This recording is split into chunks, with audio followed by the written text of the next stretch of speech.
Nesse vídeo, trago um comentário rápido e objetivo a respeito das questões de matemática financeira do concurso do Banco de Brasília, que aconteceu agora em 2019. Vamos lá.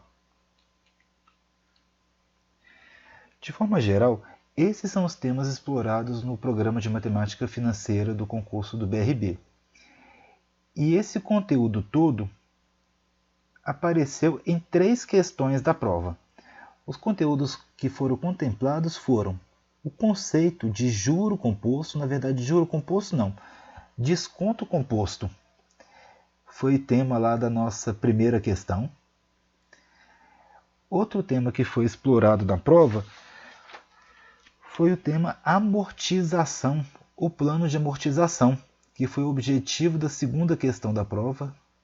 E por fim, financiamentos e empréstimos, item 13.5, foi o tema da terceira questão da prova. Então o tema da prova, de uma forma geral, foi bem concentrada nesses itens aí.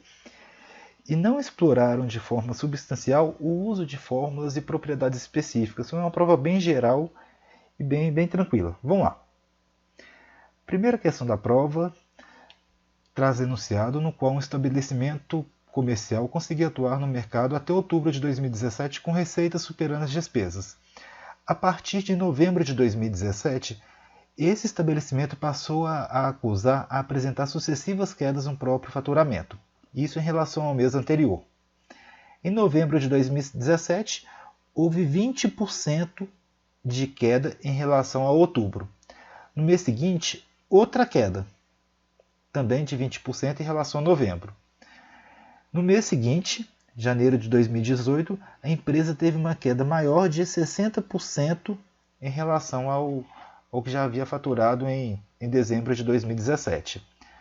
Com base nessas quedas sucessivas de faturamento, essa empresa resolveu encerrar as suas atividades.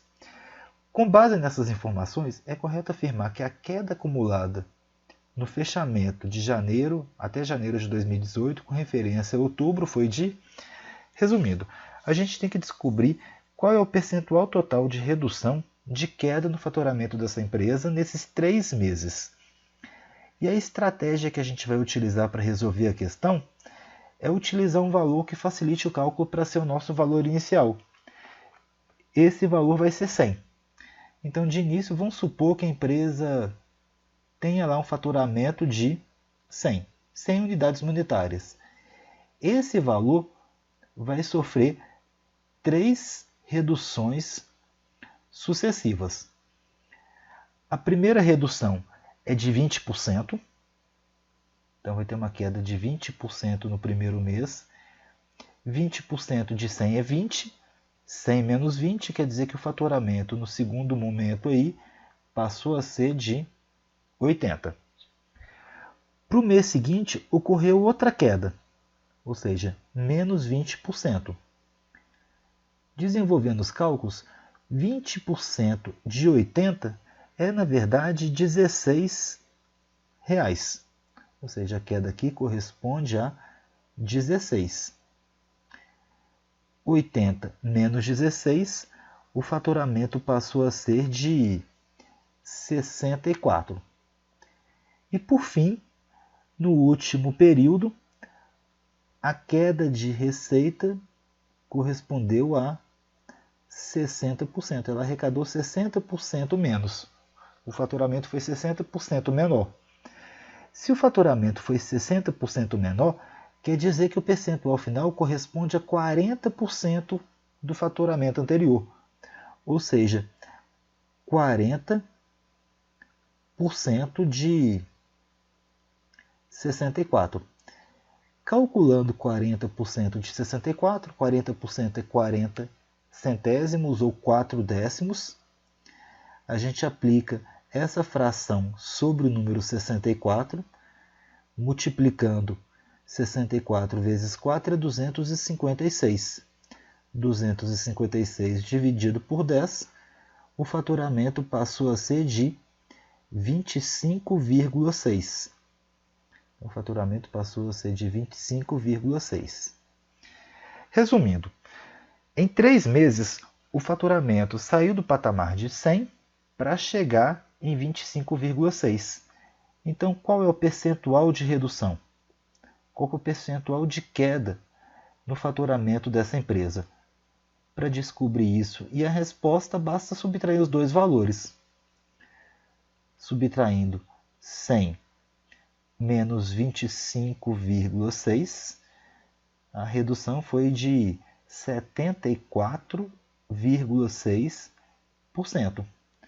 Ou seja, 74,6%. A alternativa correta é a letra E. É um pouco abaixo de 75%. Então, uma dica bem importante que eu costumo insistir bastante: na ausência de valores, utilizar um número que facilite o cálculo para ser o valor inicial. E esse número aqui foi o 100.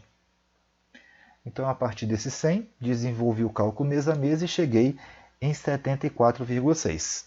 Primeira questão aí, usou o conceito de redução sobre o valor que já havia sido reduzido. Vamos para a segunda questão. Segunda questão fala de um empréstimo. Segunda questão fala de empréstimo de R$10.000 a uma taxa nominal de 80% ao ano, capitalizados trimestralmente. Ficou acordado que ele pagaria esse valor, esse empréstimo, esses 10.000, em duas parcelas, uma a cada semestre. Metade do valor do empréstimo, mais os juros incidentes sobre o saldo devedor. Assim, a gente tem que descobrir aí qual vai ser o valor pago na segunda prestação.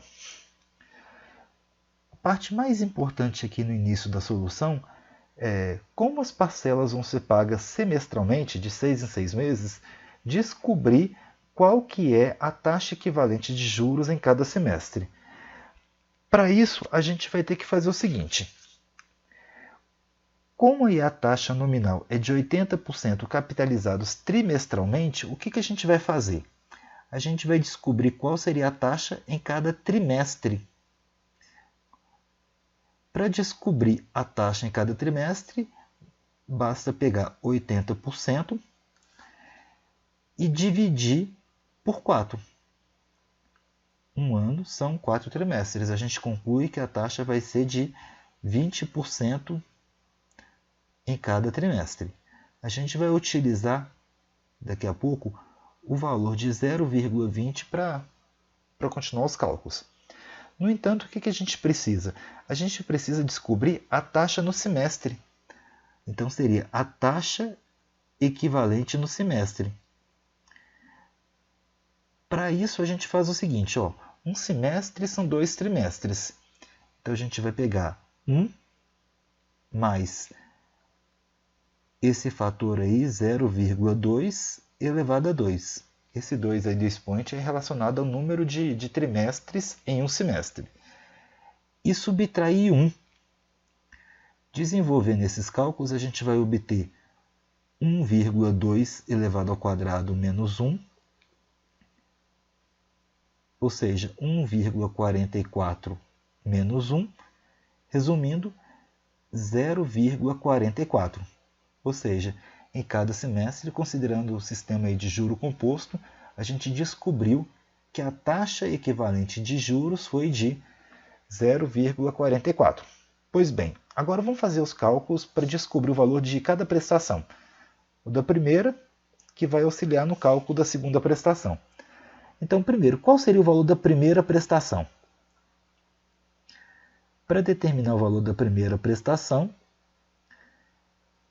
a gente vai considerar metade do valor do empréstimo, ou seja, 5.000, mais os juros sobre o saldo devedor. Como não foi dado nada de entrada, o saldo devedor é o próprio valor do empréstimo, e os juros serão de 44% desse valor, ou seja, 0,44 vezes 10.000. Conclusão, o valor da primeira parcela vai ser de 5.000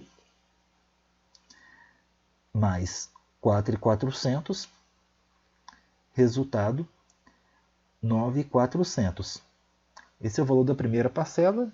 Tomar cuidado porque ele está lá na alternativa E. Qual é agora o valor da segunda prestação, da segunda parcela? Nesse momento, ele vai pagar o restante é de 5.000, e agora o saldo devedor é o próprio 5.000 que tinha sobrado do valor após o pagamento da primeira parcela. Então os juros aqui vão ser de 44% sobre esse saldo devedor, sobre 5.000. Resumindo, vai dar 5.000, 44% de 5.000 é 2.200, 5.000 mais 2.200, valor R$ 7.200. Esse que é o valor da segunda parcela, R$ 7.200, e está contemplado aí na alternativa D. É uma informação importante. Sempre que a gente for determinar juros de empréstimos, esquemas de amortização, a gente tem que lembrar que juros devem ser calculados sobre o saldo devedor. Essa informação que foi colocada lá no enunciado é informação que a gente já tem que saber. O enunciado não precisava ter falado dessa informação não, tá? Então, juros devem ser calculados sobre saldo devedor. E isso é sempre. Esse que é o ponto de partida para essas questões que envolvem empréstimos e financiamentos. Então, segunda questão, resposta letra B. E agora vamos para a questão final. A questão final fala da tabela Price, também chamado de sistema francês de capitalização, que é caracterizado por prestações constantes, por desembolsos constantes. Caso determinado cliente contrate um empréstimo de 2.000, então 2.000 aqui seria o valor presente, o valor atual, o valor sem juros. A uma taxa efetiva de 10% ao mês, nesse sistema francês, outro fator importante, sem entrada, e em 2 parcelas. A gente tem que descobrir o valor de cada parcela. Pois bem, como que vai ficar aqui a solução da questão? A gente tem 2 opções para fazer o pagamento desse produto. Pagar de entrada, pagar à vista 2.000, que seria o valor do empréstimo, ou se não, 2 parcelas iguais. O nosso objetivo é descobrir o valor dessas parcelas. Eu vou fazer o seguinte rascunho aqui. O valor do empréstimo, vou representar através de PV, é de 2.000. Então, o valor presente, 2.000. A gente pode quitar esse empréstimo em 2 parcelas. Primeira parcela, a gente não sabe o valor. Vou indicar por X. E a segunda parcela, que a gente também não sabe o valor, mas sabe que é igual ao valor pago na primeira parcela. Como essas parcelas foram pagas em meses consecutivos, na parcela 1, a gente tem aqui juros de 10% durante o mês, por um mês. Então, juros de 10% por um mês. No caso da segunda parcela, a gente tem juros esses compostos, também de 10%, só que por 2 meses. O que a gente tem que saber de informação importante? Se a gente descapitalizar a primeira parcela para a época atual, acrescentar com o valor descapitalizado da segunda parcela para a época atual, a gente tem um valor presente. E é isso que a gente vai fazer. A primeira parcela é de X. A gente vai descapitalizar essa parcela para a época atual. Para descapitalizar, para retirar os juros embutidos, a gente vai dividir por 1,10 elevado a 1. A segunda parcela é de X. Para deslocar essa segunda parcela para a época atual, a gente vai ter que retirar 2 vezes, os juros de 10%. Então, a gente vai dividir por 1,10 elevado a 2. O valor disso é o valor presente, que é 2.000. Fazendo conta agora, a gente tem o seguinte, ó, é x dividido por 1,1 mais x dividido por 1,1 ao quadrado. Isso dá 1,21. O resultado disso é 2.000. Para evitar trabalhar com fração, a gente vai multiplicar essa equação aí, toda ela, por 1,21. Multiplicando por 1,21, a gente vai ter o seguinte, ó, 1,21 vezes x dá 1,21x. Dividindo isso tudo por 1,1, vai sobrar 1,1x. Ao multiplicar 1,21 por x e dividir por 1,21, a gente vai obter o mesmo valor x. E no segundo lado do igual, a gente vai ter 2.000 vezes 1,21. O resultado vai ser 2.420.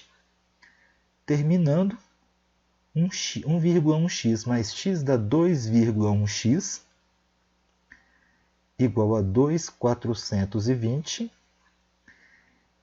Dividindo 2.420 por 2,1, a gente vai obter um valor aproximado aqui de 1.152 reais e alguns centavos para x. Quer dizer, o valor de cada parcela vai ser pouco mais aí do que 1.152 reais. Na verdade, aqui são 38 centavos. A gente não precisa preocupar com um grau de precisão tão grande, porque nessa questão as alternativas estão na forma de intervalos, né? E o intervalo que inclui o 1.152 é o intervalo da letra C. Esse valor que a gente obteve aí é superior a 1.100 e inferior a 1.210 reais. Pois bem, 3 questões aí da prova do concurso do BRB. Não requer um uso muito apurado de fórmulas e contemplou talvez os principais elementos do programa previsto para esse concurso. Espero que tenham gostado. Ficamos por aqui e até a próxima.